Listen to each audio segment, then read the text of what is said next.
Ô Edu, hoje nós sabemos que você tem o maior canal de espiritismo. É do Brasil ou é do mundo? Do mundo, na Do verdade. mundo? Em que momento você entrou pro espiritismo? Pô, na verdade, assim, a história é meio longa. Eu já contei alguns podcasts, a galera gosta. Não sei se... Não, pode, irmão. Aqui quem manda é tu. Fique em paz. Na verdade, assim, eu entendo pro espiritismo no momento. Eu era um cara normal, né? Gostava de balada, pegar mulher pra caramba, encher a cara, o normal de sempre, o padrão. E aí o que aconteceu? Minha vida, começou a dar tudo errado, e eu comecei a procurar as religiões. Você não tinha nenhuma religião? Não, nem acreditava em nada e nem acreditava em espíritos. Tá. Não acreditava em nada disso. Na Desde verdade, criança, assim, não tinha uma religião? Não.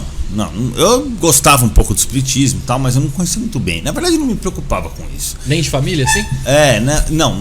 Minha família é um pouco católica, misturada. Espíritos misturada, Mas, tipo, eu nunca me preocupei, entendeu? Minha ideia era sempre assim, ganhar minha grana e me divertir. Assim, claro que eu não era um cara, tipo, responsável, não fazia coisas ruins, mas eu não estava preocupado com isso, eu queria aproveitar a vida. Um jovem normal. Um jovem normal, isso, um típico paulista. E aí, ia pra balada todo dia, aquela coisa. Só que aí o que aconteceu? Depois de um período, eu comecei a ficar meio melancólico, porque, vamos dizer, essa vida, assim, é uma vida de falsas ilusões, né? Sim. Tanto que você vê um monte de gente aí famosa, rica, se matando, não é verdade? Os caras que alcançaram já todo o... Vamos dizer assim, tudo auge, né? O auge, na verdade, não é que eles não encontram a verdadeira felicidade. Então eu vivia mais ou menos desse jeito e tudo bem. Eu não ligava para religião, na verdade não me preocupava se existiam ou não espíritos, não era uma coisa que me preocupava. E aí eu passei por várias dificuldades, entre elas umas financeiras, né? Que assim foram do nada, mas hoje eu sei que foram provocadas pelos espíritos. E aí eu comecei a buscar as religiões. Aí eu fui na igreja católica e os caras falaram assim pra mim, o padre falou, né? A morte só existe porque Adão e Eva pecaram. Eu fiquei pensando, né? O que eu tenho a ver com Adão e Eva, né? Vou me ferrar porque de Adão e Eva? Nada a ver. E aí eu fui na igreja evangélica, também não tive uma boa experiência, tudo mais. Aí eu acabei buscando o espiritismo como última opção, eu já tinha olhado todas as outras, porque eu achei muitas contradições, né? E eu sou um cara assim, eu gosto muito de coisas que tem um sentido. Se não tem sentido pra mim, não tá certo. Então, eu não acredito nas coisas assim só por acreditar. Eu preciso realmente ver um sentido. Aí quando eu conheci o espiritismo, eu pensei, bom, deve ser igual às outras religiões, que eu vou encontrar divergências, vou encontrar contradições, e até hoje eu procuro e eu nunca encontrei, entendeu? E aí, basicamente, né, eu fui na casa da minha tia, que estava tendo uma sessão de psicografia, e eles tiraram 7 cartas para mim, e todas as cartas eram direcionadas para mim, e elas falavam sobre a minha missão no espiritismo e tudo mais. Na época eu olhei e achei um absurdo aquilo. Eu falei, esses caras estão viajando, velho. Tá louco, não vou fazer nada disso não. E aí depois eu fui conhecendo o espiritismo e vendo que realmente era muito bom. E aí logo depois eu ainda estava totalmente desequilibrado financeiramente, entre outros aspectos, mas eu tinha conseguido alcançar um nível de felicidade que eu não tinha conseguido alcançar em outras situações, né? Mas aí eu acabei assim, vamos dizer assim, eu não acreditava também no começo. Não acreditava? Não acreditava porque não tinha tido uma experiência que realmente me dava certeza, né? E aí eu tinha uma ex-namorada e ela era nova, né? Acho que ela tinha, sei lá, 17 anos na época. E você pode aí falar a sua idade na época? Ou não? Eu tinha um pouco mais, 10 anos a menos do que eu tenho hoje. Tá. Mas aí o que acontece? A gente tinha uma relação forte, até casei com ela, depois eu separei tudo. Tá. E o que os espíritos faziam? Eles incorporavam nela e conversavam comigo. E eu comecei a achar muito estranho aquilo, porque eles falavam coisas que não tinha como a mina saber, como ela saber naquele contexto. Falavam coisas sobre estrelas, sobre física, sobre um monte de informações que eram muito diferentes do que uma pessoa da idade dela e teria. Mesmo que ela fosse inteligente, é muito complicado, né, ela falar sobre aquelas coisas. E aí o que aconteceu? Eu reparei isso, né, e eu percebi que eu estava conversando com uma inteligência diferente. Aí eu comecei a marcar de encontrar todo dia às 8, eu encontrava com eles na minha casa, eles incorporavam nela, eu nem percebia, e conversavam comigo. Todo dia? Todo dia. Às 8 horas? Todo dia às 8 horas. Só que eu comecei a achar que podia ser ela querendo me enganar. Que ela ficava durante o dia estudando pra falar à noite as coisas pra mim, né? Porque vai saber, né, velho? A trollagem, mas vai saber. Sim. Aí um dia o espírito falou de uma coisa que tinha acontecido no meu trabalho que eu não tinha como ela saber. Ele falou com muita precisão. E aí, depois desse dia que eu realmente passei a acreditar assim mais fortemente.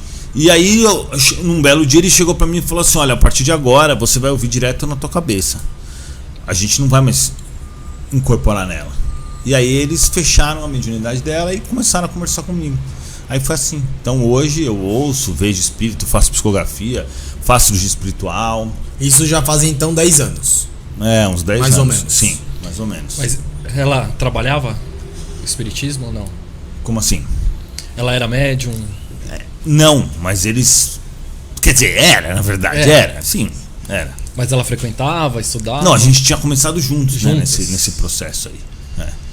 Só E que aí, na verdade... eles começaram a se aproximar dela pra falar Não, com você. isso, eles desbloquearam nela, depois bloquearam. Hoje ela não tem mais, ela falou pra mim que ela não ouve espíritos, não vê, e nessa época ela tinha. Você tem Ela contato tinha com ela até hoje? A última vez que eu conversei com ela, né, foi isso que ela... Porque eu fiquei curioso, porque eu fiquei pensando. Se eles usaram ela naquela época, ela deve estar hoje até hoje com a mediunidade. Ela falou que não tem mais, falou que não tem mais nada, absolutamente nada. E ela nessa época via muito espíritos, ouvia, fazia psicografia com a letra do espírito, do cara que morreu, por exemplo, entendeu? Só que eles fizeram isso provavelmente com o propósito de realmente me colocar dentro do espiritismo, né? Entendi. Então utilizaram ela como ferramenta. E como assim ela perdeu isso? Eles conseguem fechar e abrir, né? Porque na verdade a mediunidade é assim, nós somos espíritos, nós estamos vivendo no corpo físico, mas na verdade nós somos espíritos sempre, antes de reencarnar, depois de reencarnar.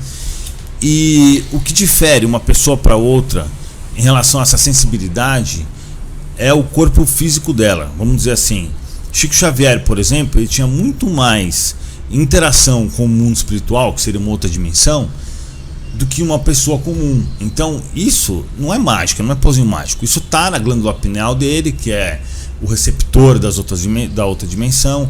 Isso está no cérebro dele para poder assimilar essas informações que vêm, né? Então, vamos dizer assim, a mediunidade, ela está praticamente em todos os humanos, né?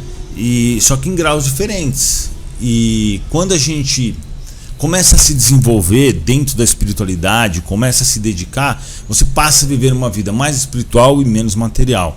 Então, vamos dizer assim, todos nós temos essa capacidade de... Todo mundo praticamente já teve alguma experiência, já viu, já ouviu, etc. E depende muito dos níveis. Então, essas mudanças, elas podem ser feitas pelo mundo espiritual quando necessário.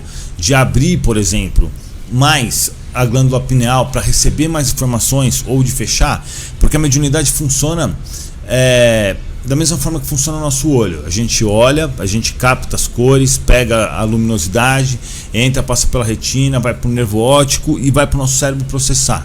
A glândula pineal é o olho da mediunidade, ela capta os sinais das outras dimensões e manda para o nosso cérebro para processar. Então isso pode ser tanto aberto como fechado, dependendo da necessidade deles. Entretanto, o Allan Kardec fala que realmente a gente não consegue uma mudança muito forte na mediunidade dentro de uma existência, sim, mas nesses casos, ela, por exemplo, reencarnou com essa mediunidade e eles podem pausar ela temporariamente ou podem despausar, vamos dizer assim, é basicamente isso, né?